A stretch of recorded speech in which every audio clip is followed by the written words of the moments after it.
When you strip away the noise and the bright lights, it's just the game you loved as a kid. Wilson just released its newest commercial for Caitlin Clark's signature basketball collection, and let's just say it's a cinematic masterpiece. If Caitlin Clark's on-court performance is poetry in motion, then this ad is her visual mixtape. And fans aren't just impressed, they're electrified. In less than a minute, Wilson was able to capture the essence of the Caitlin Clark phenomenon, her impact, her narrative, her relationship with fans, and the reason she's the undisputed face of women's basketball. Genuinely flawless, but the magic isn't limited to the marketing. The balls themselves are numerous miracles of storytelling, and every inch of the design shouts Caitlin Clark with a level of attention to detail and personalization that demonstrates Wilson wasn't just making a product, but also creating a legacy. I'll go into all the amazing details soon, but here's the headline. Caitlin Clark just became the second basketball player in history to receive a full Wilson signature line. The first was a man named Michael Jeffrey Jordan.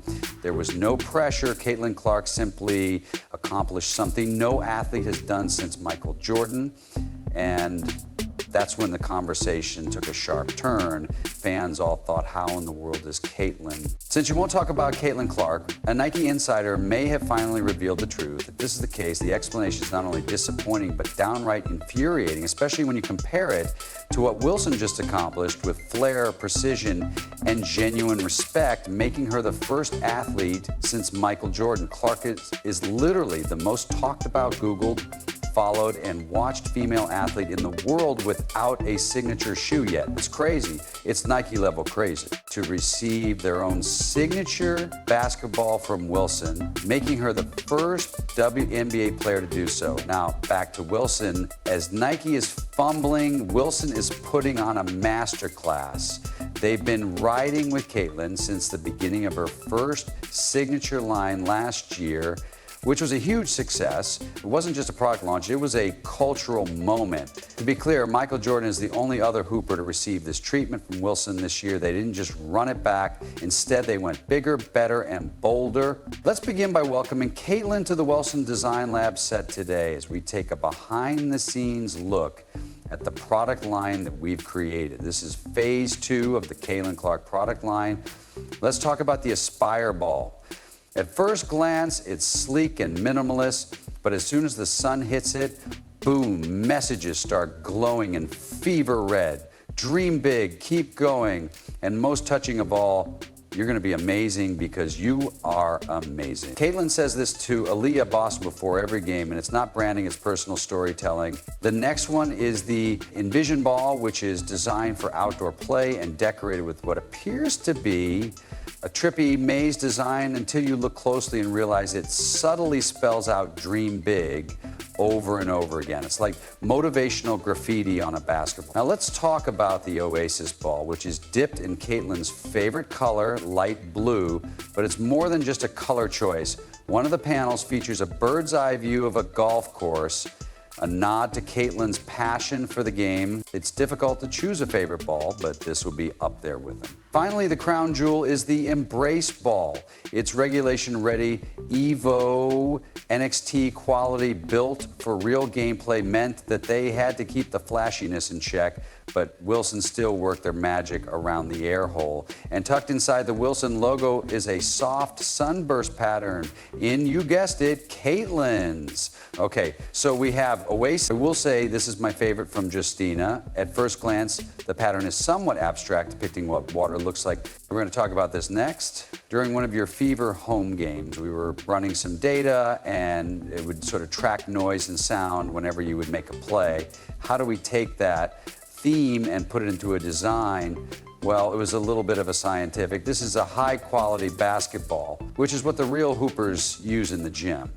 You can't pick a favorite, they're all amazing. Wilson could have stopped there, they already delivered the goods, but then they released the commercial, which was visually stunning, emotionally impactful, and unquestionably Caitlin. No gimmicks, no fluff, just hustle, heart, and hustle. Chanted defense by the Sparks fans, 6 on the shot clock, Clark deep, 3 feet on the hardwood, and the basketball in hand, guiding you and inspiring you to work on becoming the player you want to be, because the ball will always bring you back to your favorite place, calm, focused, and confident. This leads us to the sneaker closet, where Wilson is setting the standard for signature athlete gear, while Nike, the self-proclaimed king of basketball, is. Word from a Nike insider indicates that the company's culture is still dragging its feet. This is a problem because with Caitlin Clark, you don't wait to believe, you act, you invest, you elevate. Wilson understood the assignment,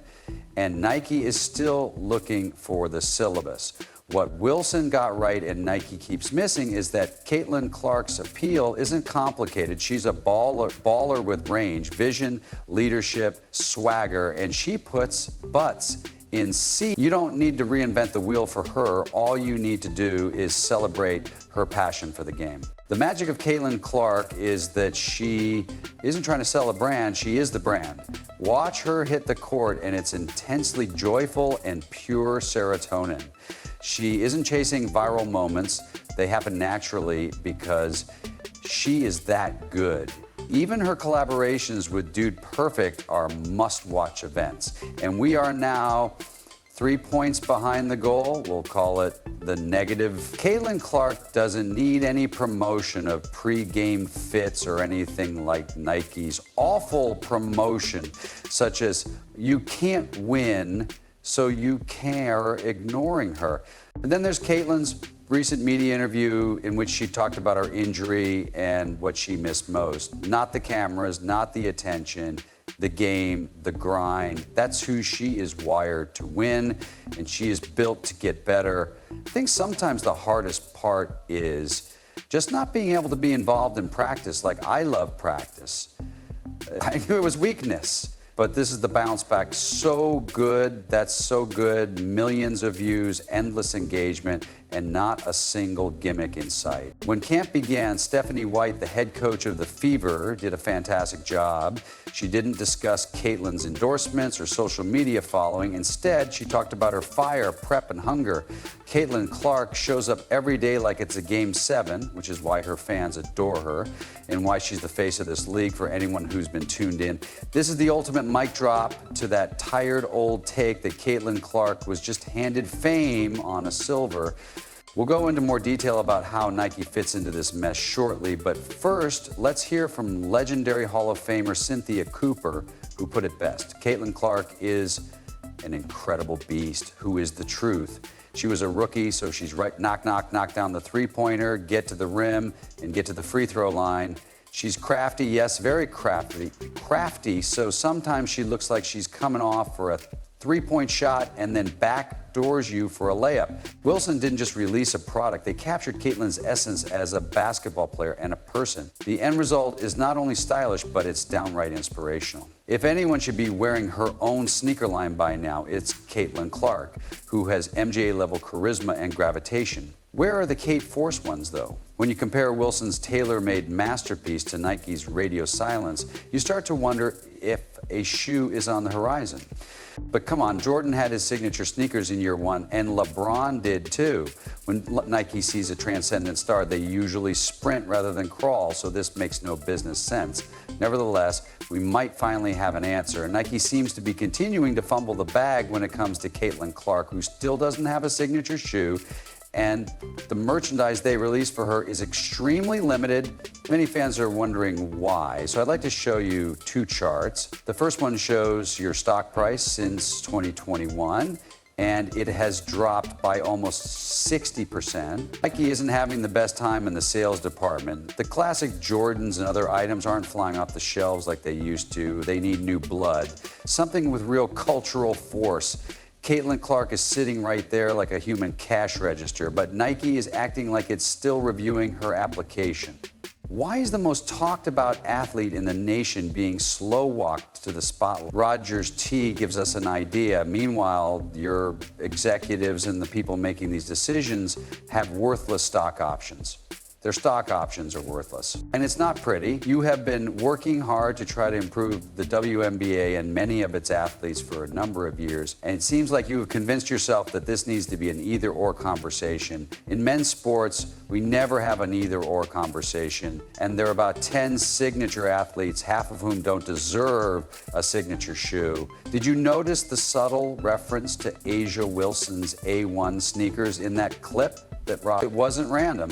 Additionally, do you recall how Nike abandoned Caitlin's Iowa homecoming game against Brazil? That was a huge event for Caitlin and the WNBA as a whole. The game pulled one after 15,000 tickets vanished in a matter of minutes. I don't know if you saw, but Caitlin's boyfriend reposted a tweet publicly criticizing Nike in front of 3 million TV viewers for an exhibition. I suppose it was an accident, but I'm going to assume you don't have internet or anything, because apparently Nike didn't say anything and they were radio silent. When the inner circle starts sounding alarms, it's a safe bet that something's wrong, and now we know what it is. It all comes down to Asia and Wilson's on top. One of the best explanations I can think of is that you are wringing your hands and afraid to enter into this politically divisive conversation that has been co-opted by the media and pundits who are race baiting and doing all kinds of ridiculous things about women's basketball. And you can't win, so when you have the unicorn, the chosen one. This theory that Nike hit the mute button to avoid overshadowing Asia is now looking less like speculation and more like fact after Rogers revealed the behind-the-scenes tea. It's practically a prove your tagline. You can't win, so win. Nobody is calling it out more clearly than Stephen A. Smith, who peeled back the layers and explained exactly why this is a generational miss. Then you have a lot of people who have come to the defense of numerous WNBA players because they were pointing out, like, this has been going on for a long time and people are starting to notice that Caitlin Clark is the one who everyone wants to hear from. And you are just sitting around Gatorade, State Farm, Gamebridge, Wilson Basketball, have all figured out how to have a point of view with Caitlin Clark. In some NBA circles, there is a clear sense of entitlement mixed with a thick fog of jealousy surrounding Caitlin Clark. To be fair, it's not personal. Most of these players respect Caitlin's insane talent. Legends, analysts, and fans constantly back her. However, there's also an unmistakable resentment, and it's so strong that it feels like the league itself is reluctant to ride her wave instead of embracing what she's built. When Kobe came along, there was resentment. The list goes on and on. So, in my opinion, there's nothing wrong with your animosity toward what she stands for. In fact, it's good because it increases the level of competitive fervor, so you all go out there and compete and get paid. However, it seems like there are some people in the WNBA who would prefer not to be in a very profitable position because of their animosity toward her, and they won't acknowledge it. I've been talking about it for months, and guess what? Nike's doing the same thing. They're holding a marketing gold mine, but they're being cautious, almost like they're waiting for everyone else to go first. It's possible that this hesitation is the reason why we won't see Caitlin's shoe until 2026.